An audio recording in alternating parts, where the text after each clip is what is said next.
Good morning, everybody. Welcome to the morning show. This is Stock Market TV. I'm Spencer Israel. We, of course, have JC Parets and Steve Strazza. They are just chomping at the bit to get going. We got a lot to discuss today.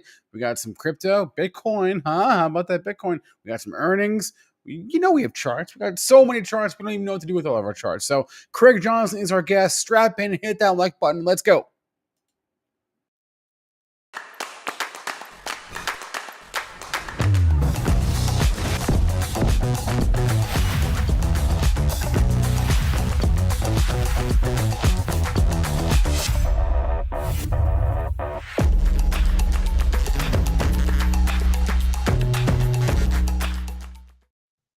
Mr. Strazza. Hey, buddy. Mr. Israel. Hello. How do we start today's show without talking about how the crypto market cap is hitting new 18-month highs? Nobody cares.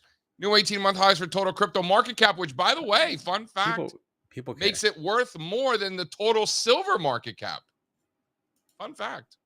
Is that like total silver market cap's around 1.3 trillion, 1.25-ish, and total crypto market cap 1.35. Fun fact. Wait, so silver has a bigger market cap than Bitcoin? Yes, twice as much, almost, right? What's Bitcoin's market cap today? 700 something? That's kind of... All right. You think that Bitcoin is relatively cheap compared to silver then, is what you're saying? I'm surprised to hear that. I didn't know silver was so big. 1.3 trillion? You think that's big? I would have guessed more, to be honest. Like, I mean, I've known this for quite some time, but for silver? I mean, think about it. Gold's market cap is like 13 trillion. Yeah. Silver's 10% of that? Yeah. Seems right. Does it? I would have guessed more. Oh.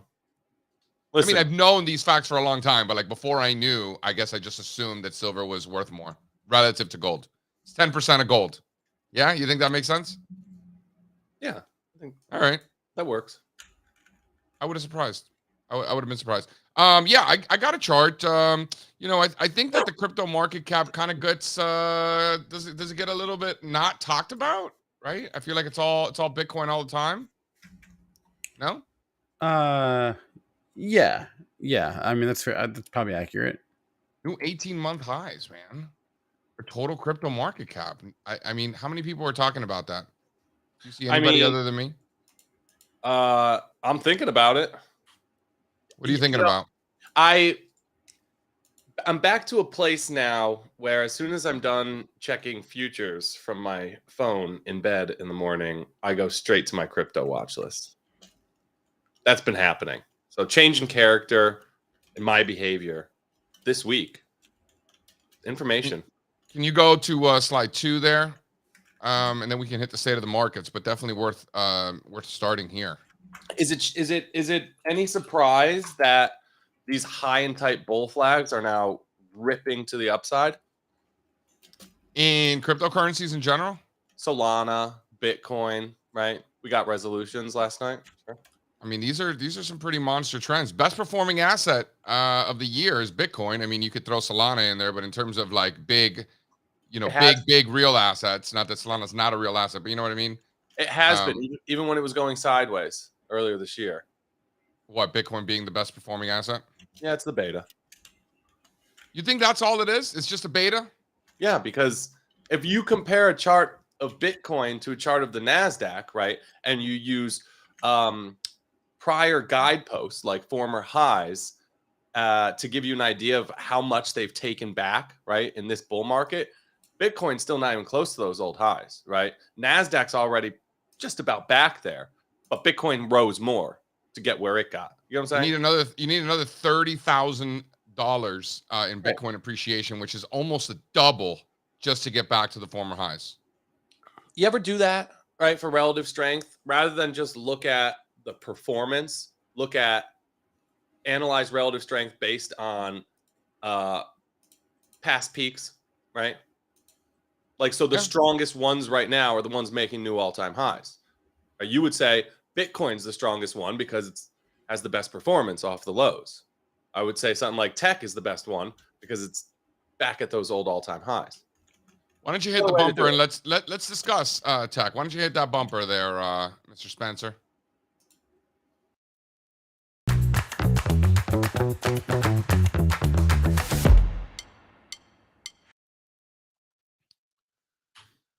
So why don't you throw slide 3 there, where we're looking at the performance of all of the S&P sectors since the S&P 500 bottomed a little over a year ago, about 13 months ago in October. And here are the returns. So, you know, some of the safest, quote unquote, you know, the most defensive areas, utilities, real estate, staples have really underperformed, with healthcare right there also. Energy pretty much right in the middle. And then the more offensive sectors certainly been the leaders. Technology up over 50%. You know, historically in bull markets, you know, technology almost always is a leader in bull markets. It's like almost 90% of all bull markets, tech is a leader. And this time is no different, of course. Communications is right there. You can argue, you know, half of communications is Facebook and Google. You can argue that those are tech stocks, and they're, you know, coming in right there second, right behind tech. Communications been a monster all year long, followed by industrials and consumer discretionary. Again, you know, the more offensive sectors have led in this, you know, in my opinion, is a bull market. Is it the strongest bull market of all time? No. But that doesn't mean it's a bear market, right? It doesn't have to be the strongest bull market of all time. Maybe it's a weaker bull market. Maybe it's a more concentrated bull market, but concentrated leadership does not equate to widespread distribution. We haven't seen widespread distribution at all. We just have seen some more concentrated leadership, and that's okay, right? It's just what it is. So we can complain about it and short stocks in a raging bull market, or we can embrace it and take advantage of stocks that are making new highs. Take advantage of profitable, you know, opportunities with favorable risk versus reward opportunities, and that's what we're doing. You know, we had a conference call last Wednesday. If you guys didn't see it, I mean, then all of everything we've seen since last Wednesday, it might be a surprise to you. But if you watch that conference call, then everything we've seen since last Wednesday is what we were betting on, right? We're looking for stocks to continue to go higher. There have been some big, huge winners since our live call on Wednesday. And Spencer, I know, you know, you opened it up for everybody to check out. We don't normally do that. We haven't done that in a few years, as a matter of fact. But we opened up this particular conference call for everybody to watch, so you can get an idea of what we do every 2 weeks. So Spencer just dropped the link in there. Guys, Yep, I just highly encourage you to give that a watch. It'll really kind of help put things in perspective. I just did. It's in the chat. Anything stand out here to you, Spencer? I mean, this, in my experience, is actually perfectly normal for bull markets. What do you think when people see this? What do you think bothers them about it, that they think it's a bear market, or do you think that they're just not looking at the data? No, sector performance is not indicative of what kind of a market we're in necessarily, right? Well, historically it is. So you're saying this time it's not the case? No, maybe I should. It's not like the strongest indicator of what kind of a market it is. Okay, so tech it's one of the best indicators I've ever seen when you study every bull market in history. So tech is that performing. Okay, when you study every bull market in history, you see the defensive sectors underperforming. You see the more offensive sectors leading. Yeah, but this doesn't. That's exactly what we've seen this year. But this, going back to the conversation from yesterday, this doesn't speak to what kind of a bull market it is, right? So, sure.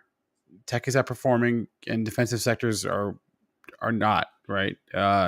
Okay, but doesn't mean everything is all rosy, right? By the time everything is all rosy, is that the time to buy or sell? You asked me what I think people's problems are, and I think right, but yeah. I'm asking you, when things are all rosy, is that the time to be buying or selling? Well, I generally take a constant buying approach, so I'm buying when things are rosy and not rosy. Maybe I'm not the best. That sounds like a terrible way to go through life, Spencer. I don't know who taught you that, but that's fucking stupid. Look, it depends what your portfolio goals are, right? I have different accounts for different goals, and if your portfolio goals are to earn money in your portfolio, then just always buying is dumb. Not necessarily. All right. Yeah. Just keep buying. I love you. Just keep buying. Isn't that what Nick Majuli says? Just keep buying. Just keep buying. It is. Yeah. I guess that's one way to do it.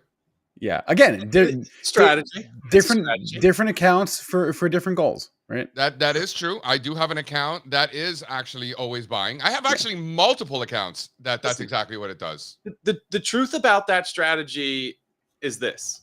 If you're gonna just keep buying, right? And Spencer's talking about some sort of like DCA.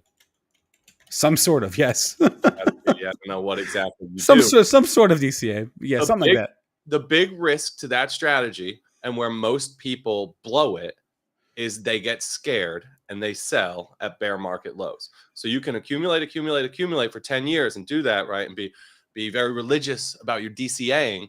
And then if you get spooked out at the COVID lows and sell everything, sure, you know what I mean? You blow it to shit. And that's the mistake that most humans make with that. And I think that's the big setback. If you are disciplined and are not going to do that, just zoom out on the chart of the S&P 500. If you're buying the large cap indexes, you should be okay based on history, right? So I have two accounts.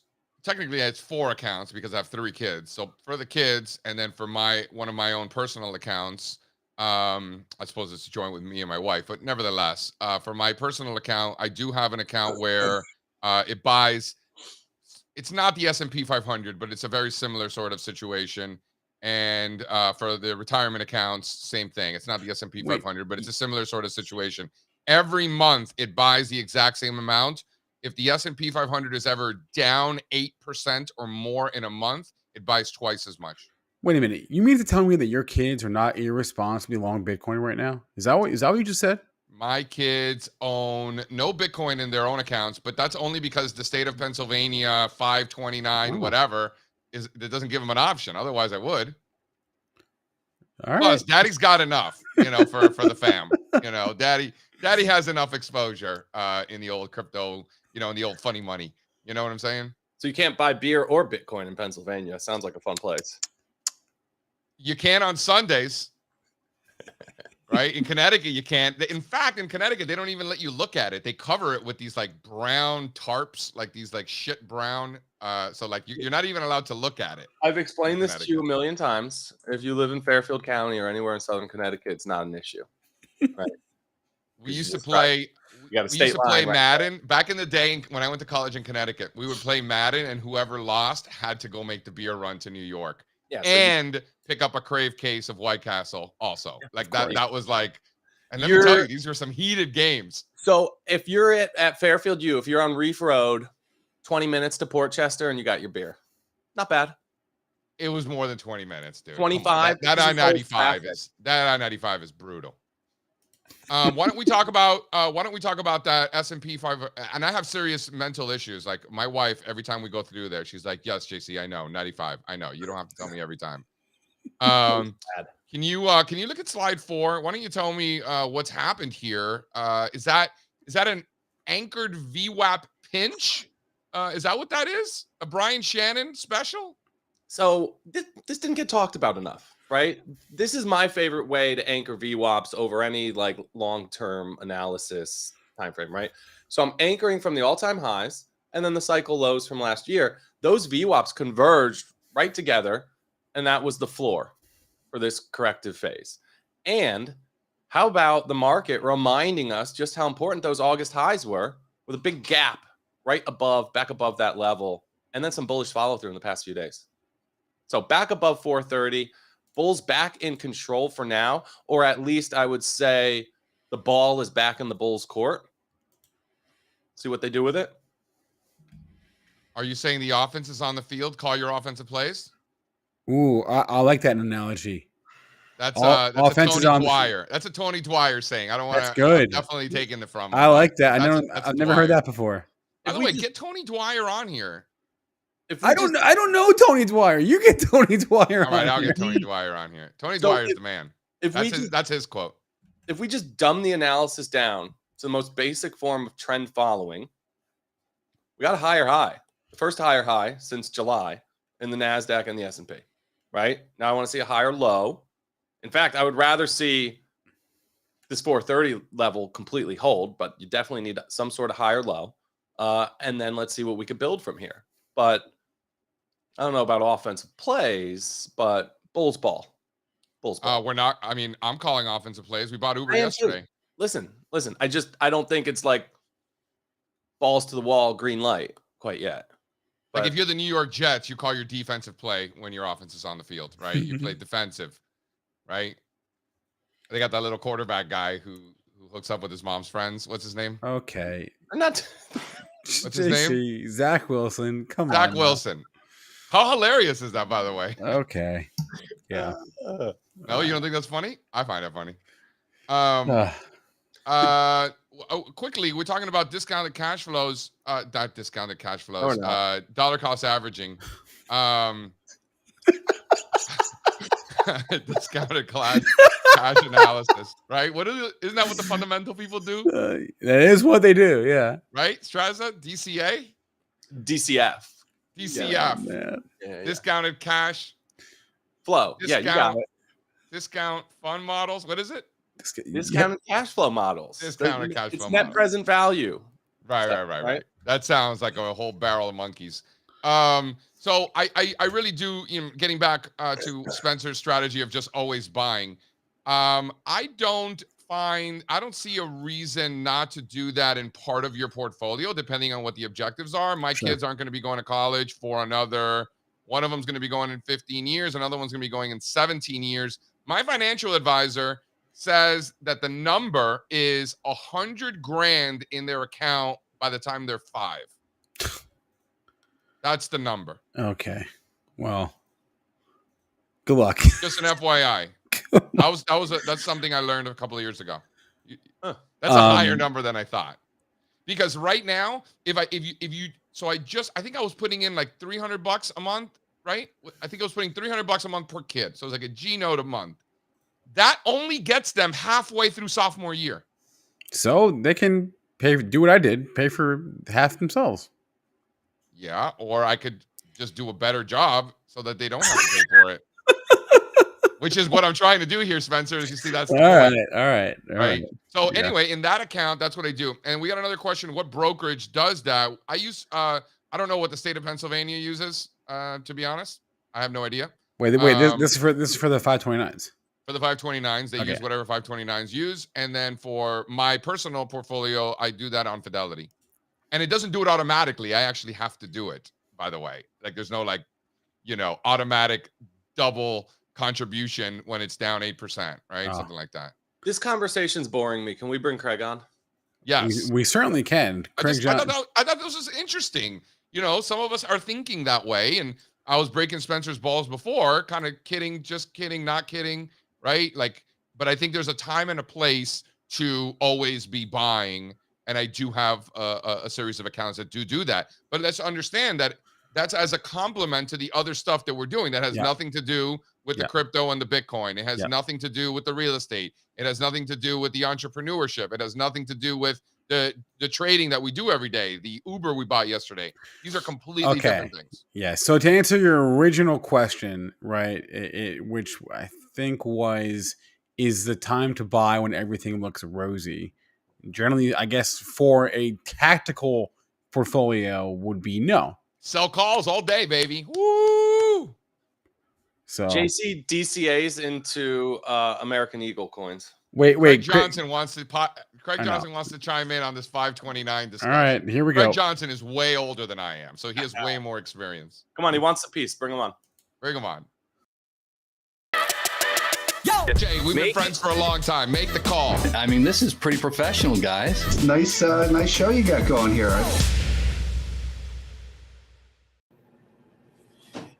There he is. How are you? Never been better, baby. How you doing? You looking good, man. You looking good these days. I'm just trying to be in your kind of shape and just kind of, try to kill it like you. But set your bar a little higher, buddy. Set your heart. It's a low bar. Set a little higher. I got to get in on the 529 discussion, right? Because I will tell you, you want to save every paycheck, age 0. So as soon as these children are born, you want to be saving. Because I got 2 kids that are now in college, and I saved $200 a month.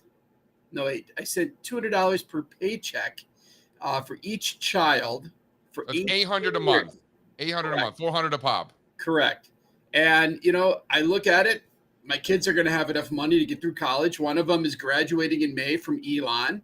He'll probably have a little bit of money left over, which is great. And the other one is at the University of Sioux Falls. He's going to play baseball and do that stuff down there, which is great.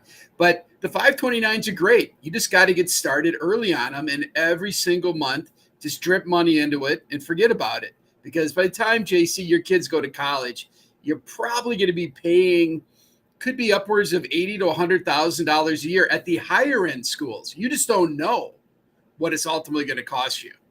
And so therefore, I'm just assuming Harvard. I mean, my kids, with this intelligence, I'm thinking like a Harvard, MIT, University of Santa Clara too. You never know, right? You never know. It's possible anywhere. University of Minnesota. Sonoma State is a good one. My financial advisor told me 100 grand at age 5. That's the number. You get there and then you stick to it. You're in good shape. Higher?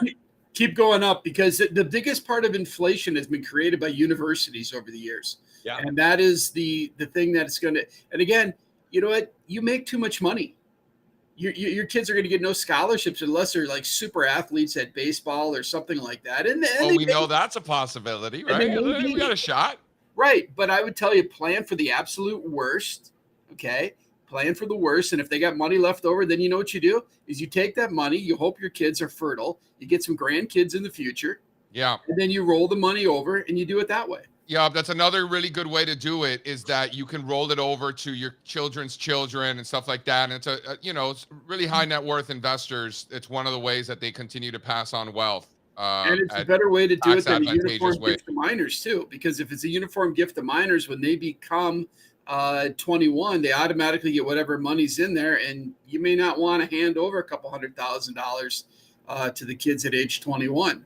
So right, listen, this is not. I appreciate the thoughts, Craig Johnson. You are a wonderful father and businessman and technical analyst and all of those things. Hard stop. Let's get down to business. All right. We all know. Let's get down to business. So let me rewind a little bit. Craig Johnson.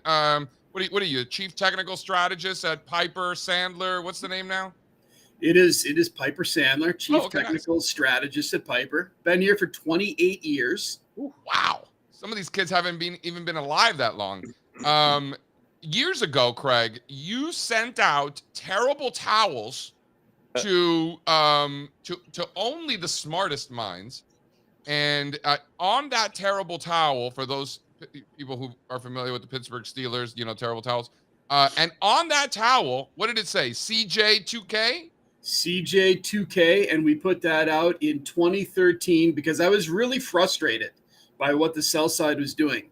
People are afraid to put time and price into the same discussion. They don't want to do it. Like, they are afraid of being wrong, but you have to do it. And when I put that towel out, JC, I did this not only once, but I did it 3 targets all in one date. Okay. And let me show you something here. Pull this out of the archive for you. This was back when we finally hit it. I laid out 3 price objectives. We got a full page spread in USA Today, and we hit every one of those objectives within a week. A 6-month, a 1-year, and a 2-year target. And we did it all with the point and figure analysis work that the man above my shoulder showed me how to do. This is Ralph Akampora, the godfather of technical analysis, showed us how to put it all together, and we did it. And I got to tell you, my father was great, but he reminded me that I missed by a week, and he said, better luck next time on a 2-year call. What a ball buster. Keeping us hungry, humble and hungry, right? All right, Mr. CJ2K. So you got one right? Way to mix one in. Now, coming in here, we are halfway through the fourth quarter of 2023. And I remember vividly in the spring, you and I pounding the table to buy stocks while all these negative Nancys were telling us that, about financial crises and, the financial system falling apart and the bear markets. And, kudos to you and I. We were pretty dead on that one. So kudos to you. But hey, as Babe Ruth once said, yesterday's home runs don't win today's ball games. So let's talk about today's ball games.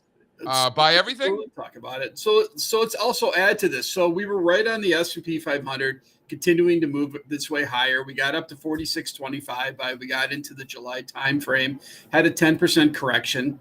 We kind of thought about 2023 as a hop, a drop, and a pop. I think we're in the pop phase now, with last week being the best week of the year so far, or I should say of the year. So I think there's still more room to ultimately go. And I would also just say we got to think about the fact that the average stock really hasn't worked. So this has been driven by the Magnificent Seven companies driving this. You got the S&P up 14 and change % for the year, but the average stock has been pretty weak when you look at the Russell 2. And all that is coming down to is healthcare hasn't worked, financials haven't worked. And I think the reason that we need to be thinking about this market now, that we got to come to the realization that money is no longer free. And I don't think a lot of investors have come to that conclusion.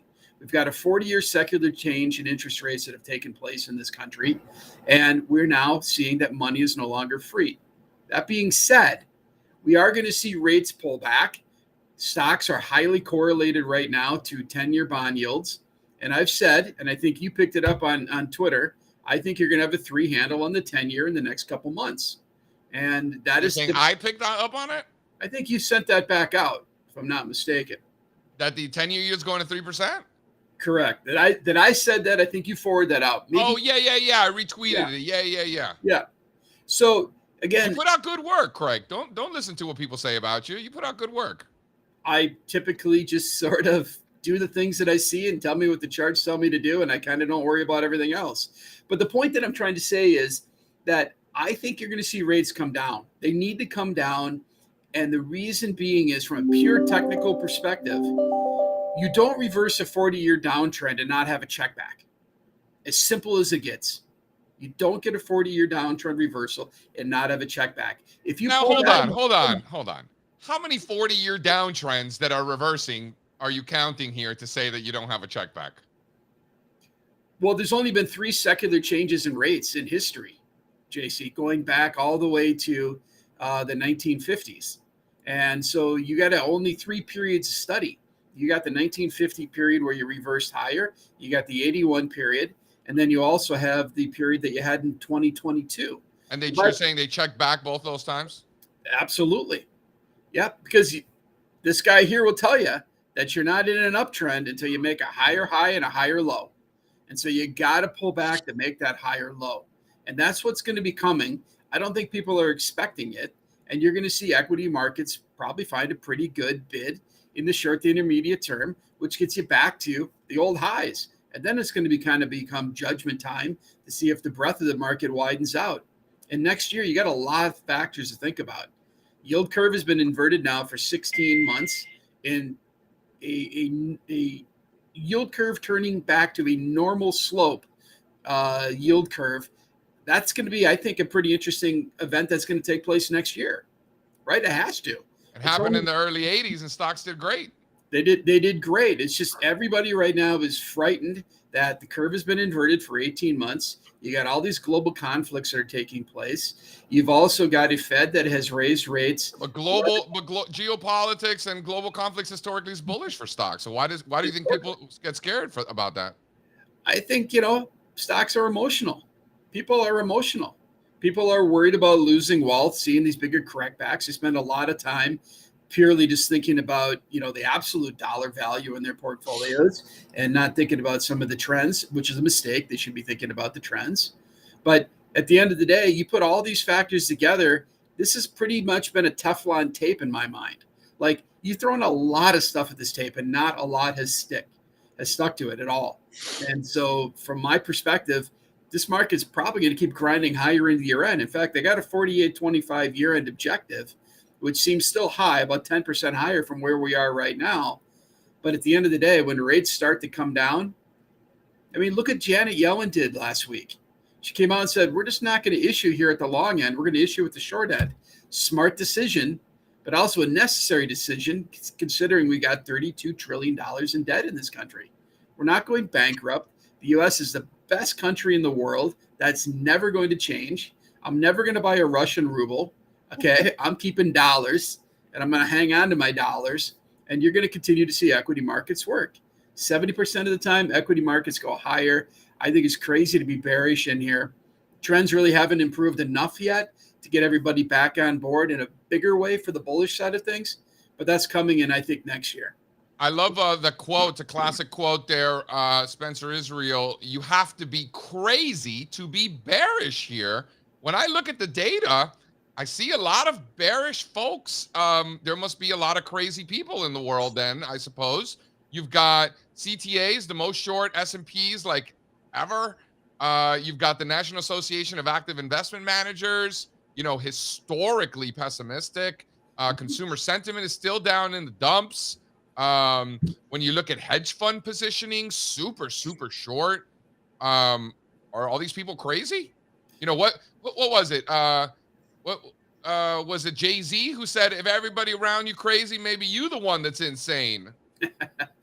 You got to come back and think about the old Warren Buffett line.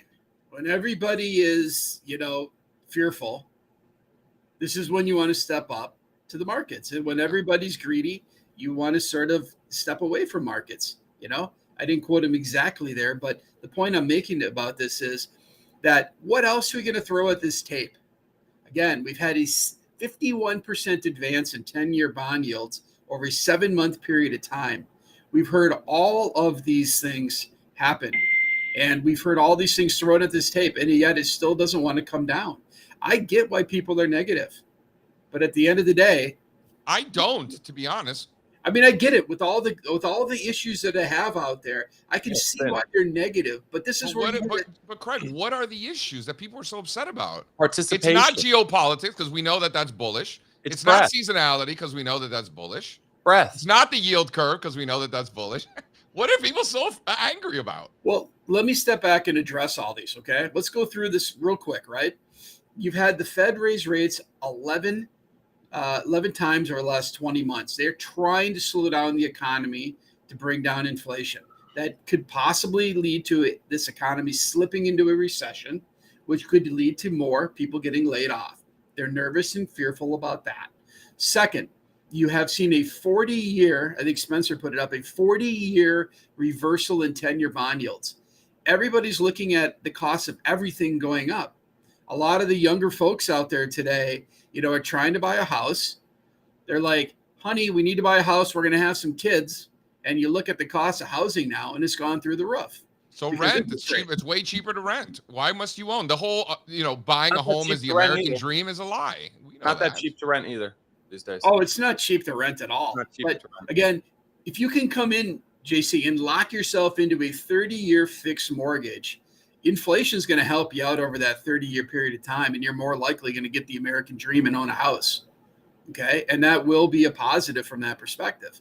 You will have to mow the yard, take out the garbage, shovel, do those kind of things, which I'm groovy with doing. But at the end of the day, you're going to get a good return. The third thing is inversion of the curve that I mentioned a moment ago. 16 months. Historically, when you have an inversion of the yield curve, it's been a precursor to a recession. So I get all these issues. And then on top of it, you've had some macro headwinds out there, and then you've had some pretty bad breadth in the market. The average stock has not worked year to date, and that is what is sort of hurting a lot of individual people. That being said, this is when I love to go out and buy stocks. You know this. I got this crazy breadth indicator we've been looking at since the 1960s, okay? And when it gets down to less than 10% readings, meaning I've only got 10% of all the stocks remaining above a simple 40-week moving average. And I'm talking every stock above a 25 million market cap. I was going to say, what's the universe? 25 million above that. Wow. Correct. So $2 price and a 25 million market cap. We're talking thousands of stocks. How many thousand? Some 10%. It's about 4,400 and change. And these include ADRs? It includes ADRs? It'll include ADRs too. That's just about everything. That's just about everything that you can possibly buy. And when you get the breadth measures just squashed down, okay, this is sort of like falling out of a basement window. You really don't get hurt, right? Yeah. Or you could put into the analogy of it's a beach ball below the water line of a pool. Take your hand off and it usually snaps back. The average stock usually snaps back when this happens. Now, we didn't see this back in 22. And I think the reason for this is because of the secular change of interest rates that are taking place. It's creating a lot of confusion. Yeah. Every fundamental analyst, quantitative analyst out there always plugs in the 10-year bond yield as the risk-free rate. Thank you. Huh?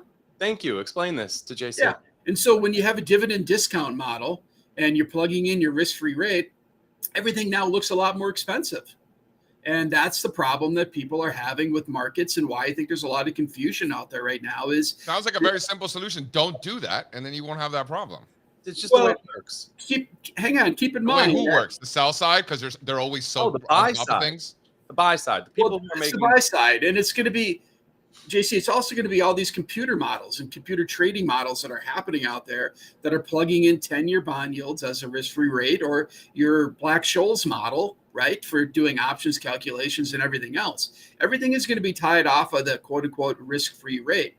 And so with everything going up, all these models have sort of gotten screwed up. And I talked to investors just yesterday in Boston, and they're like, well, yeah, I just kind of plug in 4% now. So they're not even like really using the 10-year bond yields because their model's gotten screwed up. And by the way, they always have to be invested at those big shops. They don't have an option of owning cash. So it's all a relative game for them. And that's where these interest rate changes have caused some confusion and challenges from us. I want to get back to the relative stuff and talk about some sectors. But in the 40s, when interest rates turned, that was a great time to be buying stocks. 40s, 50s, and 60s. But you were also coming out of World War II. And again, a lot of stuff got blown up in Europe that needed to be rebuilt. We were there to help them do that. We had our own manufacturing in this country to help them. We did a quick transition. And by the way, you had a recession in, I think it was 45, somewhere in that vicinity. When I go back and I look at the charts, when you were switching over from creating. Stop pretending like you weren't there, Craig. You were there. You remember. Oh, come on. I wasn't there. I wasn't even a glimmer in the eye at that point in time. Right. So I was still just brewing, coming, The world wasn't ready for you yet, Craig. The world was not big enough for me with a big enough ruler to do these things and everything else. But my point is that as we've transitioned away from this sort of pandemic, almost war footing, back to a more normal consumption, it's screwing up every economic model out there. And it's making it very difficult to get back to that normalized trend rate. We way overshot, we way overspent, $32 trillion in debt. Now we need to come back the other direction. And I think what people are legitimately worrying about is, does the Fed go too far? And do you then undercut before you come back up the other direction? I don't think they're going to have that problem, because we seem to be looking at the labor force growing, all these other trends and other things are happening. You're not seeing earnings estimates trending lower. I can still find a lot of good stocks to buy at this point in time. And again, I understand the fear out there. I think it is misplaced. And when the breadth of the market gets as beaten up as it is right now, this is when I step up and I want to buy. What do I want to buy? I want to buy small cap. I want to buy small cap growth. And nobody wants to buy these things right now. Transports, financials, any of those or no? I will buy. We are recommending people to be overweight tech, more on the mid cap side of the world. Also, the industrials look great, especially on the mid small cap side. I mean, do you see TransDigm today? I mean, these guys do industrial related things. I mean, they're declaring a $35 dividend. I mean, that's phenomenal. And I'd also just point out too is that we also like services. Things like Jacobs Engineering, things like ServiceNow, Accenture. There's no CEO that has any idea what AI even means. They've heard the buzzword, and they clearly need to hire all these consultants to figure out what it means for their business. It is going to be a massive productivity builder to run Copilot right there as you're doing your day-to-day work. Our jobs are going to shift to a degree. It's going to be less about producing the charts and everything else, and it's going to be more about analyzing the charts and understanding the logic and the statistics and all the other things around it. So things are changing for us. They'll change in a good way. We'll probably have more time. JC, you'll be able to teach the kids baseball, do those kind of things, which would be great. So as soon as they can stand up, we're going to be taking hacks down in the basement. Absolutely. But to this point, this is something JC and I talk about a lot, right? What should the strategy be if this is truly going to be a sustainable market? Do you bet on the leaders or do you bet on the laggards? You're basically saying that the alpha is going to be in the laggards playing catch up, right? Correct. So breadth expansion, more and more stocks start to participate, and there's a lot of catching up to do, especially when you move down the cap scale or into groups that haven't participated like big cap tech has. It's all about the relative performance. I mean, what is it going to take for Apple to double again in here, right? Right. Yep. No, I like that. What is it going to then take for something like a TransDigm to double, or an AVAV, which is a great looking setup on a chart too. Right. I mean, not. It's going to be very possible to see those double, and so there's a lot of those names out here that look pretty good. And so the point that I make to people is, once the fear comes down, yield curve normalizes, people are going to go out and buy stocks, and what they've historically bought is mid small cap stocks. You're going to resolve a lot of those issues in coming days. I see a lot of things here in the chat talking about, crypto, right? Yeah, let's talk about it. So for those of you who don't know, Craig Johnson, Mr. CFA, CMT strategist, the man, DL crypto junkie, crypto junkie. Maybe not so DL, but yeah. Why don't you talk about what you're seeing out there? Well, I mean, winter's coming here in Minnesota, so it's a good opportunity to start the miners up and heat the house, right? I mean, that's kind of what we've done for years. And I want to talk to you because I'm building a pool, and we're going to have my Bitcoin mining operation heat the pool. Explain what you're talking about, Craig. So crypto miners take up a lot of electricity. So if you're going to be mining like Litecoin or some of those kind of things, you can buy the hardware. You can buy it from Bitmain.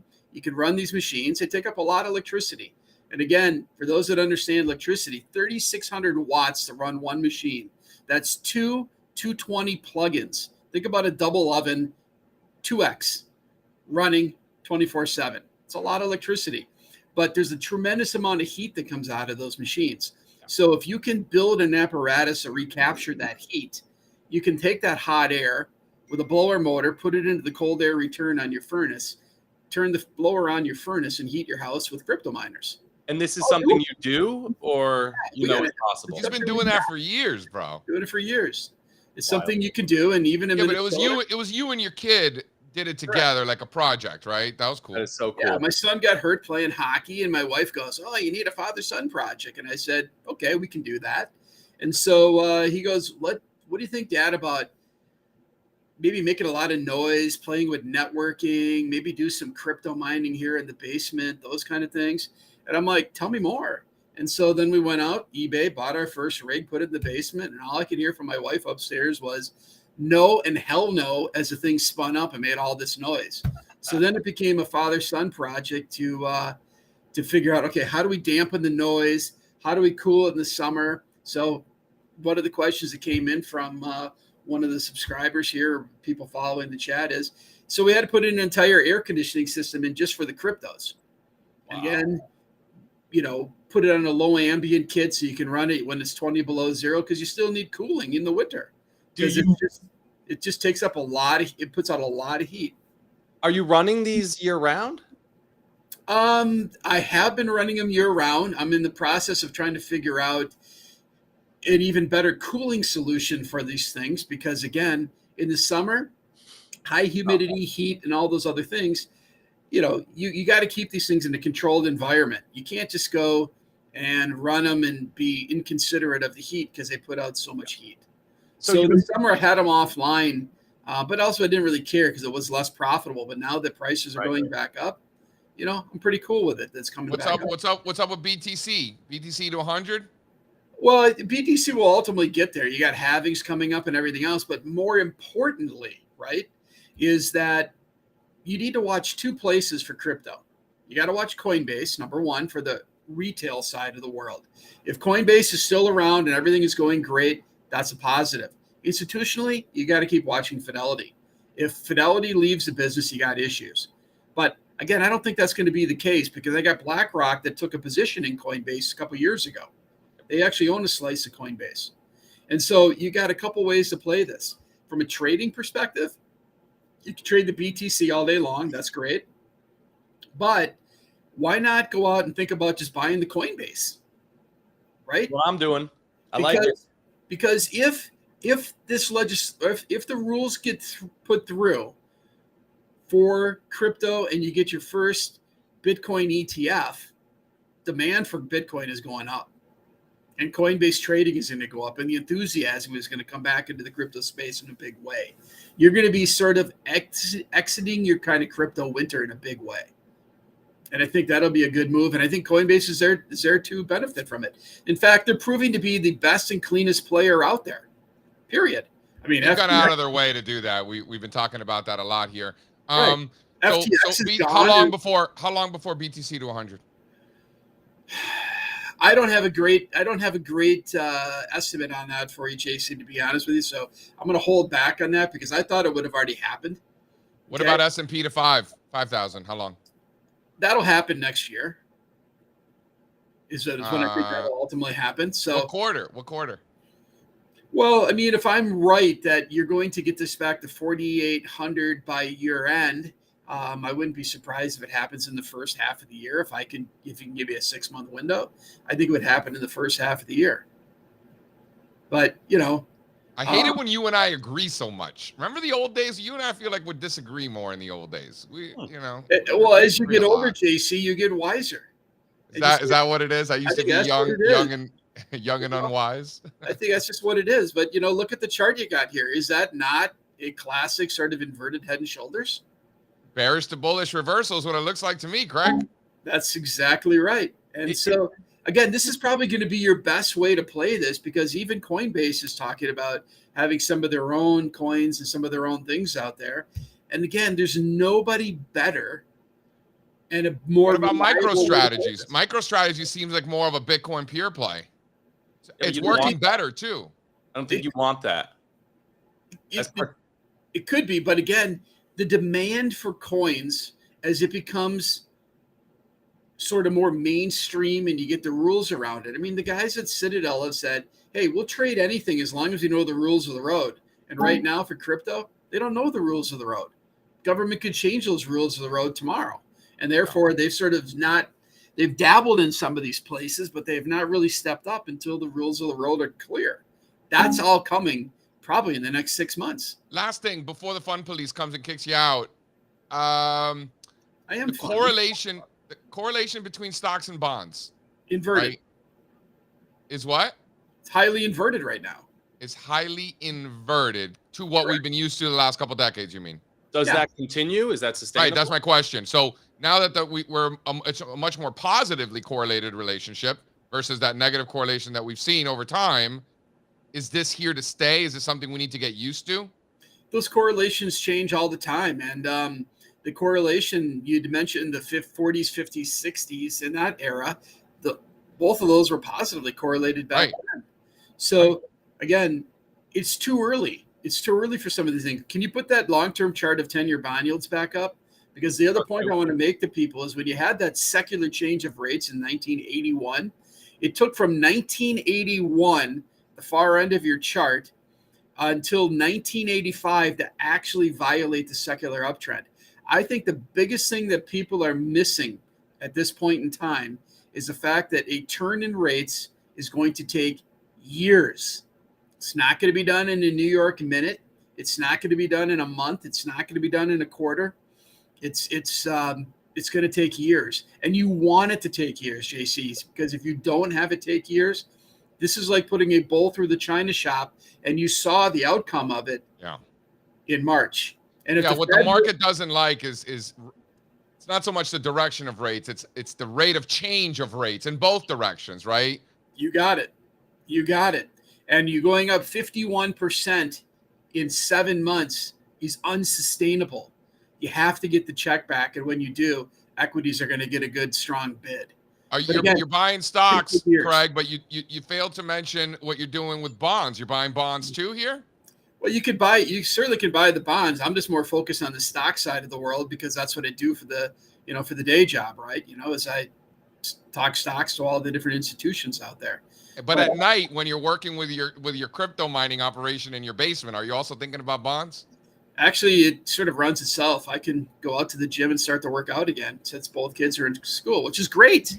I could be in your kind of shape Give me a few months, you know. Oh, like I said, set your bar a little higher there, Craig. Come on. I actually got All right. a date with my trainer later today. First time. You don't need a trainer. Just get in there and hit the She lives weights. across the Keep going. street from me, so Wow. I was like, all right, we can lift it. She's jacked, dude. You should see her. She's like, Wow. All right. That's a good look. thanks, Craig. I Thanks a lot, appreciate it, Craig. man. Thank you guys. Happy to come on All right. anytime that you guys would love to talk stocks. Thanks, Steve. All right. Love Thanks. it. Thanks, JC. Craig Johnson, he's the man. Gotta say, love his comments on Coinbase. Yeah, I mean, you know, he's not like, I mean, that's what I don't want to say that I hate this, but I hate that we agree with him so much. Like he's just preaching to the choir, like everything he's saying, you know. I love it when these smart guests come on here and just talk my book. You know, we don't talk about this beforehand; it just happens. So It's better when we could debate more. I had nothing to debate with him. I know. I'm just throwing him alley oops. yeah, You know. You know what, JC, you and I are a lot alike in that there is a part of us that revels in the being contrarian, right? You kind of can't help yourself, right? Well, Craig is being somewhat contrarian here, as are we, been buying stocks successfully, obviously. You know, he's doing the same thing. That's a more contrarian sort of situation, right? Yeah. Sentiment down in the dumps. People worried about wars when wars are good for stocks. Sentiment's down on the dumps by like two indicators, two measures of sentiment. There's 50 of them out there. Well, and they're terrible positioning. indicators. Yeah. Okay, so then two indicators. There's like 50. Craig says buy financials. Yeah, but when we aggregate all of our sentiment data and we aggregate it all into one composite, it's on the opportunity side. It reset. It's not It reset, like Strazza said. It reset. Remember what was going on this summer, guys. Remember what was going on this summer. These sell-side analysts that missed the best first 6 months of the year ever because they were looking at their charts upside down or blindfolded, perhaps. They were apologizing this summer for being so wrong. Remember that. And everybody's telling, you know, Tom Lee and myself how smart we are and how great we are. That was when we knew. And like Strazza said, again, not to agree so much with Strazza, but he's right. Sentiment reset. You know, and now those perma bears are like, oh, actually, I wasn't wrong. It is going to go down, right? You know, so Craig Johnson chiming in here says, buy financials. Where are you on that? And I will agree to buy financials, but there are specific types of financials that we've been buying, not just blindly buying all financials. I think there's going to be a time and a place for the banks. Like we keep talking, you could throw up. Yeah, listen, if these lines hold, I think the banks get interesting. I think you got to be selective, but there's something there. There's already banks that are interesting. Listen, I like the catch-up trade playbook that Craig just described. We heard something similar from David yesterday, right? Talking about buying these range lows, have some really clearly defined and favorable risk rewards, buying some of the support in something like small caps or financials, right? Some of these more beat up groups. And that's what Craig is saying. And basically, it's a bull market thesis, right? If this is really going to be a sustainable market, then we need that participation to broaden. Right? We need internals to kind of improve a lot from here. And if those internals do improve, those groups are the beneficiaries. So I like it a lot. Many banks could be up 50% once the yield curve normalizes. That will happen next year. Wow. It's like he's still here. This is great. He is still here. He's in the back. Yeah, maybe, but there's already banks that are working, right? There's already banks that are working, like the Bank Corp, you know? Yeah, but JC, first of all, it's a great name. Yeah, but we kind of cherry pick these like Puerto Rican banks and European. First of all, banks. it's not Puerto Rican; it's from Delaware.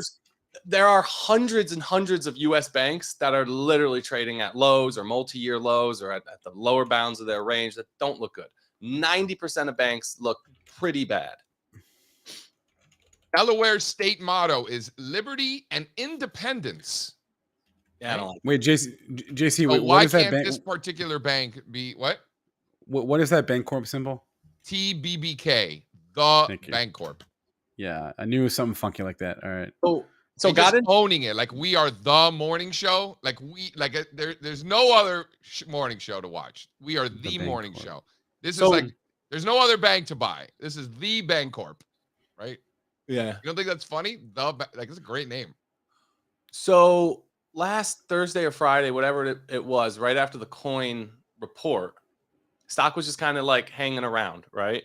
And I put on very aggressive trades in this week's 90 and 95s. Right? These are some kickers already on plenty of common, very, very aggressive bets. And boy, the kickers are kicking here today. Kickers are kicking. I'll be out of the 90s as soon as the show ends, and I let those 95s run, see what happens tomorrow. But I like by the way, I do like that kicker strategy. Love the kicker strategy. I like the kicker strategy. You own the common and you got the kicker on the option, or maybe a more conservative option. You got the kicker on the flyer. I like that strategy a lot. Yep. Just generally. I tend to do it on either like big mean reversion moves, or in this case, it was a breakout, right? That 83, 84 level was so clear. We took out those VWAPs, got earnings behind us, implied vol kind of collapsed a little bit after the earnings report was out of the way. Hit them. It's a good one for now. Let's see. Steve, you don't want to talk about your adventures yesterday, do you? I'm not ready. Okay. Not ready. Okay. Let's save it for another day. Shall we talk about? I want to go over yes, the. Lee. I want to go over the futures. Long story short, Lee. Yes. I want to talk about Microsoft, which is potentially could be the biggest company in the world any day now. Microsoft up 9 days in a row, actually in the green, by the way, for the month of October. And we highlighted that last week while everybody's all crying about whatever they're crying about this time. Microsoft is just ripping in everybody's face, up 7.5% for the month of October, by the way. Technology actually finished in the green for the month of October. Microsoft currently at 2.7 trillion and Apple at 2.84 trillion. Microsoft could be the largest company in the world once again. They've held that before, but man, that is right there. So just want to talk about, just wanted to mention that futures rundown, Dow futures down 66 points. Dow futures up 70 points. Dow futures up 70 points. S&P futures up 8 handles, about 20 basis points. NASDAQ futures up 25 points, about 16 basis points. Bond futures flat. Gold flat, silver flat, copper flat, oil up 1%, and the dollar inching slightly lower, with rates flat and the VIX slightly lower too. Anything that is your morning rundown. Anything stand out there, Strazza? I'm asking you. What stands out to me here? The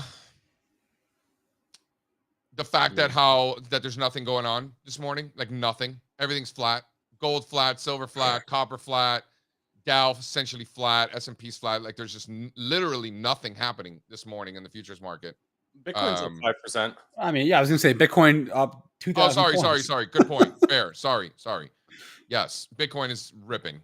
We talked about that. How important is this little trend line you could draw off of the May lows in interest rates? How important is the trend line that you draw from the May lows in interest rate? You can draw a pretty clean trend line on the 10. See that? Yeah. Here, let me show you what I'm looking at. Been For there me, this is what I'm looking at. Throw up slide 2 there, Spencer. This is more what I'm interested in versus a diagonal trend line. I'm much more interested in the horizontal ones. Okay. You feel me on that, Strazza? And by the way, I think that your diagonal trend line probably comes in right around, right? Yeah. Kind of in a similar area. But this is what's more important to me. If one goes, that horizontal one probably goes too. If the diagonal goes, the horizontal one probably goes too. If these yields lose those former highs, woo! I'll be right back, guys. That would be monstrous. So for me, as usual, I am much more interested in horizontal trend lines, not so much the diagonal ones. You'll see diagonal trend lines, on some of my charts, and that's more to indicate, more of a rate of change in a particular direction, more so than, oh my God, it broke this trend line, sell everything or buy everything. It's the horizontal ones that really mean a lot more to me. I'm just looking at the market here. I'm always interested when stocks in certain groups move counter trend to the rest of the group. So Tesla down about 1.5% today, while most other tech is trading higher. I mean, Microsoft's flat, but I think that's interesting. Sector is These very Bitcoin miners are ripping. Mara's up 15%, Riot's up yeah 10%, yeah. MicroStrategy up 6%, Coinbase up 7.5%. I mean, Mara's the big winner this morning. yeah. Yeah, I mean, how many months did we talk about, Bitcoin and the 35,000 level, and it took not 35, 30, 31. 31, 31. Yeah, and it took 6 months. took 6 months, right, Yeah. to clear it. But here we are. Should we? We got there in April, and Yeah. we didn't break out until exactly 6 months. Yeah, crazy. That sounds You about guys right. want to do? You guys want to do some individual stocks? We got some earnings. Spencer, Yeah. someone congratulated you in the chat today for Disney. Well, I do appreciate that sentiment. It's not, What's else for you? It's okay. It was okay. Let's talk about that. It was okay.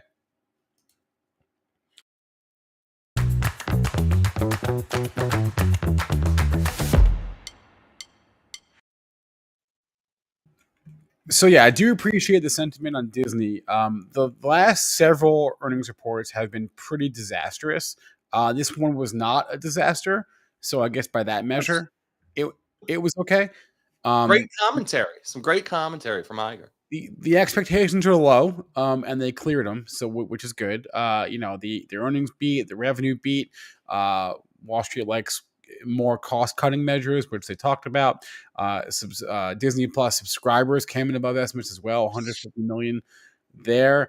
They are still below, and we have a chart up. I'll bring that up. Yeah, throw up slide 2 there. Yeah, well, I have this chart. I like mine better. And I put in a more tactical view. Okay, 1 second, guys. Slide 2. You want slide 2? You want your own chart? Here's your Yeah, own chart. I like this chart a lot.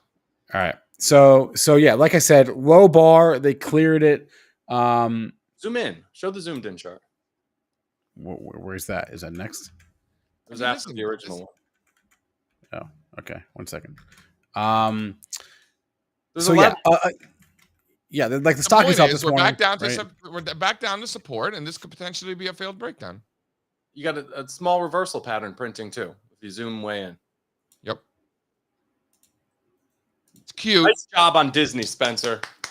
Wait, what chart are you? Is that 16? You gotta say the number, man. You gotta say the chart number for me. I don't know what chart you're looking at. I can't read your mind. 16, right after the original Okay. one. Yeah. Right. All right. Okay. Where it should be. So Now, like stock right now is at 88, by the way. It's above that support. Right. Right. So it's trading up here today. Again, not like a blowout or anything, but it wasn't like bad news. Let's just watch the reaction though. I think it was 2 quarters ago that they gave back all their post earnings gains like that same day. So I'll be watching this closely today. It wasn't a bad report, certainly. Not the greatest thing either, but they had good things to say, like Steve said, and we should mention that the actors strike is over now, so that certainly helps them. I heard Bobby Iger say cash flow will be approaching pre-pandemic levels next year. Yeah, it's a big deal. This is a chart of Disney Plus subscribers, so you can see they're still below their peak, and a lot of that was due to a lot of that peak number. The 164 was, I think, coincides with they had that I think there was like a Verizon promotion where a lot of people got free Disney Plus for a year or more, and so it's still off the highs, but as you can see, more than last quarter. I mean, we talk about it a lot on here. Really, the main reason why I don't like Disney, it's just streaming is a tough business to be in. It's a saturated market. These companies need to keep raising their subscription fees to keep growing. They're going to. And consumers don't want to pay it because anybody who has, a handful of subscriptions knows it's a pain in the ass. And it keeps getting more. Let me tell you something. I think they will pay it. The parks, it's a racket, bro. I'm going next month with the family. Sure. I'm like I'm like 10 grand in, and we haven't even gotten there. Yeah. And we're Yeah. only going for like 4 days or something. 10 grand, dude. That's about what it costs. That's honestly about what it costs. You're staying at a hotel that's right next to Magic Kingdom at Contemporary, right? Really nice. The park passes, you got to get the thing where you skip all the lines. I think it's called like a genie or something. Yep. And Gotta then have you that. got the breakfast with Cinderella or whatever. Then there's some like night party we're going to where they give us cookies or some shit. That's $500. I mean, it's like we haven't even got there. And we're already down 10 grand, man. They got some racket going on, man. I'm telling you. I think people won't pay. I'm ready to pull the plug on Netflix. Know why? Because there's nothing good. Nah. There's nothing good. Like it is so bad. I don't know how this stock continues to perform well. And they haven't hiked prices much in the past. They kept them same place for like 10 years. Now all of a sudden they're hiking. Yes. I don't need Netflix. Yes. I don't need it. It's you're probably right. People don't need Hulu. They don't need it. They don't need Netflix. They don't need Paramount. But if they need one of them, it's Disney. JC can attest to that. Disney's a good one, man. Disney's on all day at my house. HBO Max, I won't live without. The rest, don't need them. Yeah. I mean, Disney's on all day, all kinds of stuff. I mean, Disney. For adults, the quality is HBO. You think? Always been that way. HBO is good. Netflix, 1 out of every 20 is okay. I'm in bed by 7:30 every night. I mean, Steve, do you want? I have an app that I use to track all the shows that I haven't watched yet, and there's a lot of them. So, Really? I'll give you a recommendation. I need that. I watch a lot of TV. I'm a big fan of YouTube TV. I think that YouTube TV really is where it's at. I got Speaking my basketball. YouTube, I got my hoops. I got my football on there. Yep. Speaking of YouTube, I just got hit. I read this a while ago and I didn't believe it, but YouTube's cracking down on ad blockers. I've used an ad blocker on YouTube forever, and I got hit with it like last week. And YouTube's like, you can't use YouTube anymore with an ad blocker. So now I'm watching ads on YouTube. I've never watched ads on YouTube before. And now, because I use YouTube a lot, like during the day to listen to music or whatever. Well, tons of ads now. I'm getting served. So how many people are in my shoes where they were using an ad blocker for years and now they can't? What's with the mute? Why do people listen to music on YouTube? It's not good quality. They have ads and stuff. Why not use Spotify? My girlfriend does that. No, because there's some really good mixes on YouTube that you could find that are not on Spotify. Yeah, there's a time and a place. I mean, speaking of which, we got 20 minutes. Can we talk about the hot corner? Because there's some serious cha-cha being thrown down by these insiders. Serious cha-cha. No Piker purchases today. All right.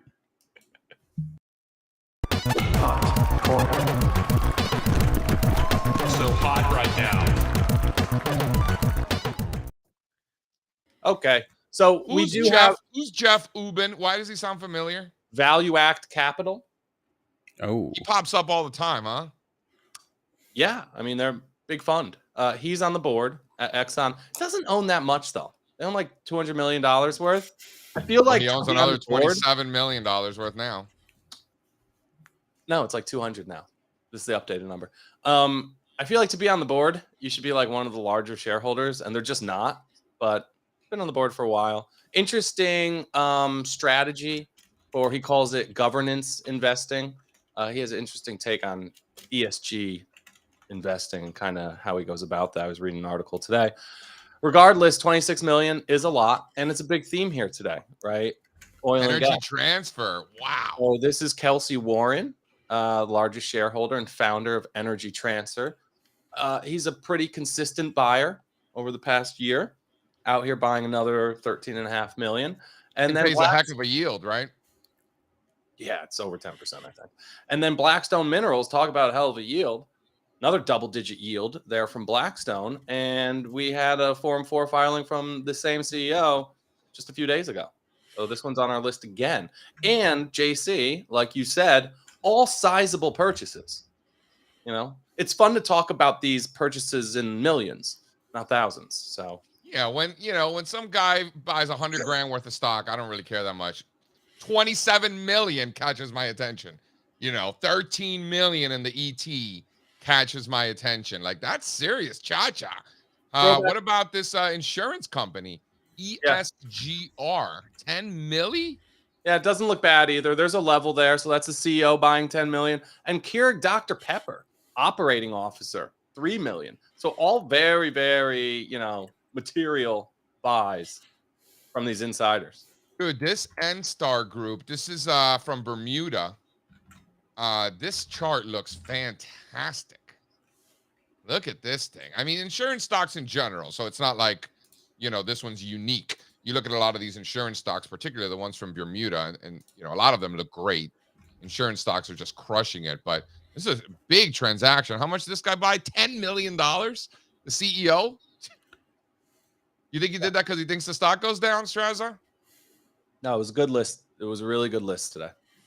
You want to look at some charts from this? I feel like Strazza's constantly disappointed from the list. Like today, Strazza's very excited about it. What's up with that minerals company, Blackstone Minerals? What is that? I think you got to wait for the breakout. Be a little patient here. I don't think you have to wait for Exxon. If you throw up Exxon, very actionable here. Just checking back to this breakout level. I know, but the XLE is still above those. Below those 08 highs, man. Like, just structurally speaking, there's headwinds in energy. I'm with you. I'm not out here buying energy stocks right now. I will be. Not yet. Blackstone Minerals, CEO and chairman just bought $1 million, which I don't consider $1 million to be nothing. $1 million is sizable. Kevin's got a good question in the chat here. Do you screen for guys flipping options? I don't know what you mean by flipping options, but we are looking for open market purchases of common stock, right? So any stock awards, stock grants, option exercise, we're taking those things out, right? These are purchases that are not planned, where the executive or the institution is going in and buying shares on the open market. Very simple. There's a way to do that using the SEC filing codes, and we screen out anything that is not that. I love how this energy company called itself Blackstone Minerals. There's not enough black geological companies. Not enough Blackstones, BlackRocks. What was that thing? The Matrix with stone and black and BlackRock, Blackstone. You guys ever see that? What was the other one? It was Bridgewater. Bridgewater was. Bridge. It was Bridge. It was Bridge and Black, Stone and Rock. Yeah. And there's like 8 institutions with some sort of combination. Yeah, there's Bridgestone, Bridge Rock, Blackstone, BlackRock, Blackbridge. Okay, moving on. Any other of these names jump out to you want to discuss? We can look at earnings from Callaway, Twilio, Lyft. Throw up the Callaway. I have correction. I don't own this one. I'm in the Acushnet, but you can't own this piece of garbage. We talked about it before. Callaway really blew it by acquiring Topgolf. Man, what's wrong with just selling golf clubs and golf balls and some gear? So Topgolf, I mean, I've been to a few. I think I went once or twice. It's a blast. It's so fun. Yeah, it's a good time. It's like bowling, but with golf. So it's a lot better than bowling, right? Yeah, fine. But like, you get some drinks, you get some food, you hang out, you could bowl or not, you could hit golf balls or not. They got the TVs, you can watch the game. It's cool. This is a big miss on their guidance. Their earnings were fine, right? I mean, it was mixed, whatever. But the guidance came in extremely light. They lowered their own guidance, which you don't want to see. So they had previously said full year EPS around 66 cents. Now they're seeing around like 40 cents. Full year revenue was originally somewhere in the 4.4 billion range. Now it's 4.2 billion. So yeah, not great. No. Yeah. I'm out of my 90s, Rachel. I use Callaway X18s.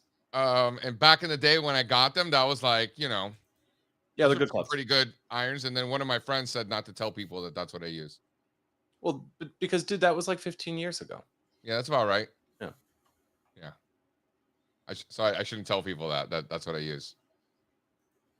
You think I'll suck less if I have different kinds of clubs? No. Yeah. No way. You think so? Yeah, because the technology has just changed so much. So I had Oh, my swing's gotten worse. So yeah, but listen, so you want to get a little bit better, then get new clubs. I had some custom clubs made for me when I was very young, and I used them for like 15 years. And I was golfing with one of the pros here, and he's like, dude, he's like, you're not helping yourself. He's like, I know you love these clubs, but he's like, the technology has advanced a lot over the past almost 2 decades. He's like, you probably want to go get yourself some new clubs. And he was totally right. You know, especially like the drivers, it's just very different. Very different. Yeah, you want that new tech, baby. For sure. All right, let's bring on Sean. Bring him in.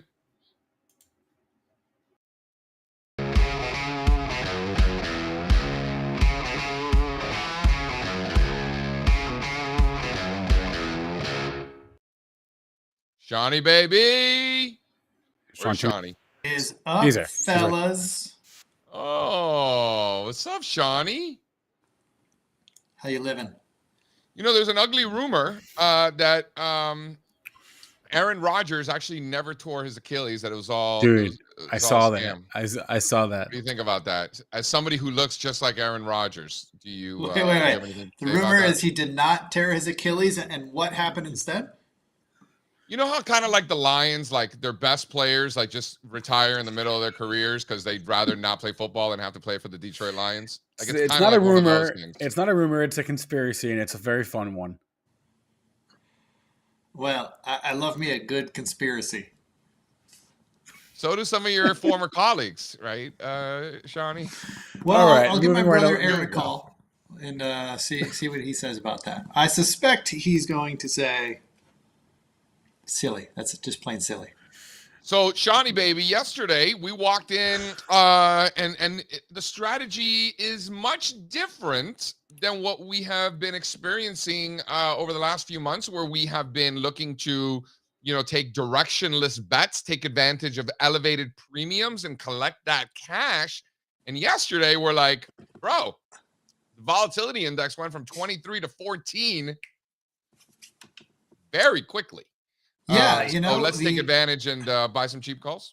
Well, the options market is screaming to us loud and clear that market participants no longer are afraid of whatever it was that they were afraid of 2 weeks ago. And that puts us in a position to start dipping our toes back into the aggressive side of trading and trying to make some directional bets to take advantage of the seasonality you guys have been talking about for a month now that should be kicking in right around that time. And we were talking yesterday about how best to play it. We kicked around some ideas about some of the bigger names, the Apples and Amazons of the world. And I made the argument that, yes, those could work and they probably will work, but I would rather get into some names that have a little bit more beta, that have a little bit more potential upside. And, the trade that we arrived at yesterday was Uber. We were really liking that Uber chart.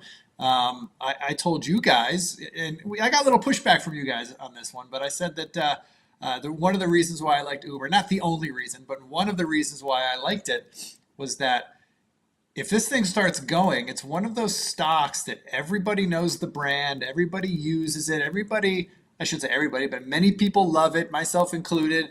It's one of those names that if it starts getting back up to all-time highs, making new all-time highs, like that's momentum that's just going to feed on itself. I'm not going to call it a meme stock, but you know what I mean? It's like the same kind of things at play, right? Like it's a sexy name that people love, and if it's making all-time highs, people want to own it.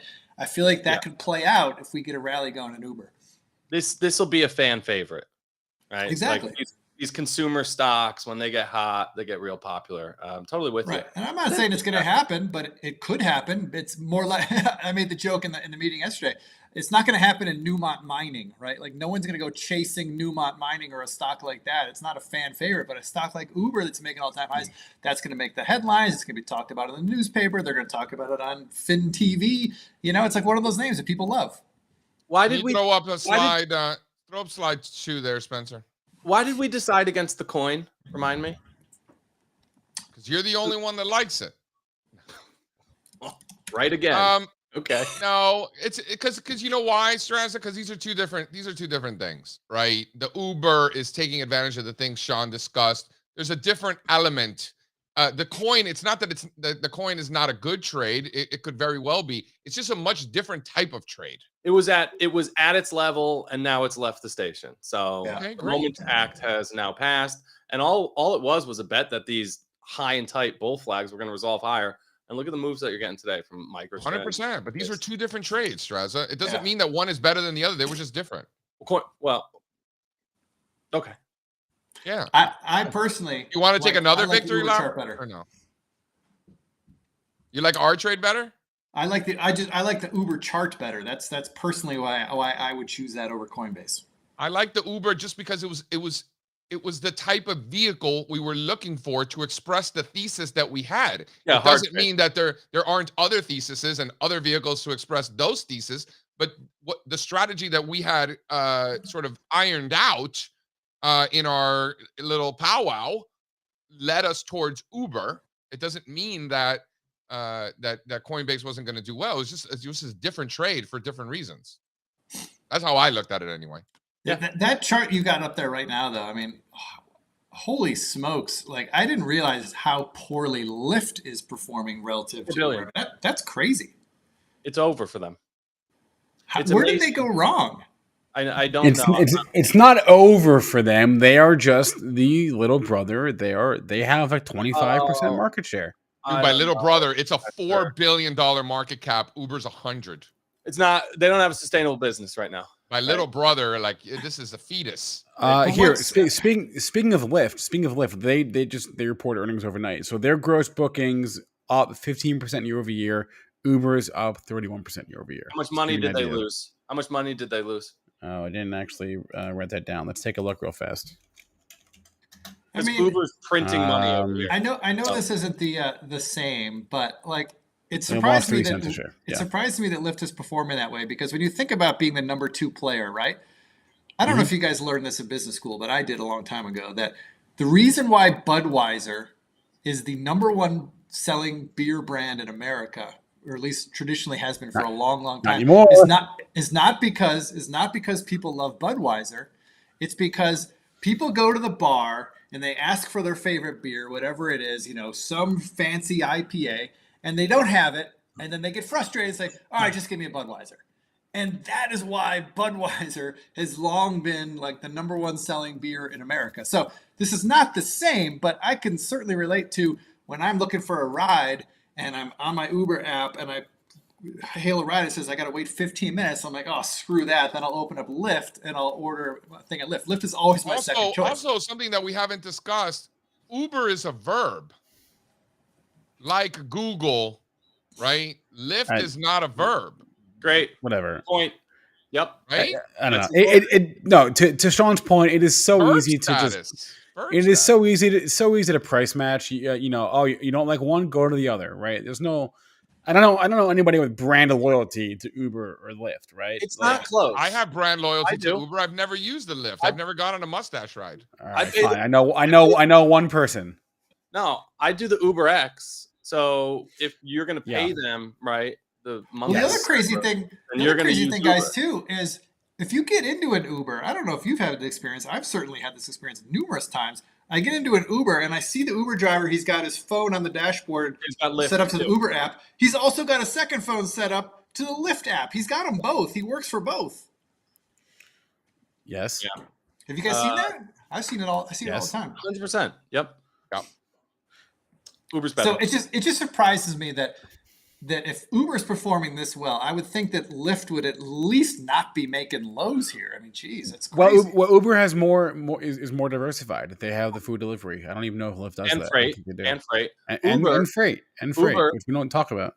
Uber, due to their market share, was able to turn profitable, then take those profits and reinvest them into other revenue streams. So now they have 3 revenue streams, while Lyft has never been able to turn profitable and reinvest into other things. So Uber's just run away with this market. Hey, I'm an Uber fan, so more power to him. I love it. I like you're right about the verb, right? Brands and companies you like that, Strazza. get- You like that. that get verbed tend to be very successful, over the long run. So, Yeah. What's the Microsoft what, search though? engine? What's that called? Bing. Bing. Bing. Bing. You don't Bing something. What kind of idiot says that? You don't. I couldn't even think of the word. That's how bad it is. You Apparently, Bing, they're making a Bing big. it. Oh, let me Bing it. Apparently, they're trying to bring Bing back, and there's something there for AI. Actually, There's going to be a day. There's going to Bing be never a day, went away. There's going to be a Nobody day, used it. maybe sooner than we think, where there's going to be a lot of hipsters out there who are going to think they're really cool about using Bing, like trying to differentiate themselves. I don't Watch think, it. Watch I it don't happen. think that's gonna happen. dude, one hole. I don't know what you're talking about. They're already profitable, dude. Last thing on the Uber lifting is what Uber did a couple of years ago is they went out and they hired an experienced CEO, right, who's good at managing more mature companies. Lyft did the same thing, but it was only this year. Their CEO has been at the helm since April, right? David Risher, who was at Amazon before this, right? So maybe give Lyft some time to catch up a little bit. Did Just the job ad on Indeed.com for Lyft CEO say required mustache? Did it? Sorry, No, bad joke. no, it did not. 0 for 1, Sean. Recess? Please. All right.